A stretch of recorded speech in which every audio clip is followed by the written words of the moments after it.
kasama ang apat na magkaibigan, sina Venus, Christopher, Sam at Mariel. Saya silang naglalakad nang mapadaan sila sa palengke at mapansin ni Mariel ang dami ng basurang nagkalat sa paligid. Tahimik siyang nagbulong. Ang daming kalat. Biglang itinuro ni Venus ang isang pader na may diwata. Hawak nito ang sombrero at nakatitig ng seryoso. Tila galit at biglang itong bumulong ng tahimik man ang kalikasan ay nagmamasid.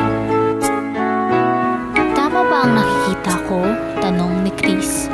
Parang buhay siya, sabi naman ni Sam na sinuntat ang mahinang ngunit seryosong tanong ni Mariel. Parang galit siya.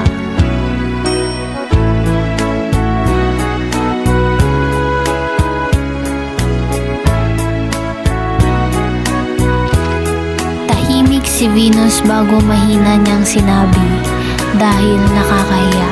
Dumaraan tayo araw-araw pero wala tayong ginagawa.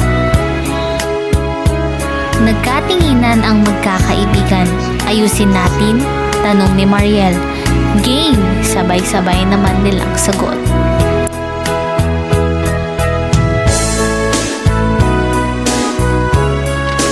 Agad silang kumilos, pinulot ang mga basura at nagpaalam sa isang vendor para makapaglagay ng pansamantalang basurahan.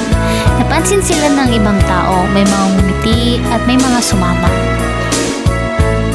Habang papalayo na sila, lumingon si Venus, saglit siyang tumigil at tinitigan ito muli. Parang mas magaan na ang mukha niya, sabi niya. At sa simpleng hakbang nilang iyon, nagsimula ang isang pagbabago.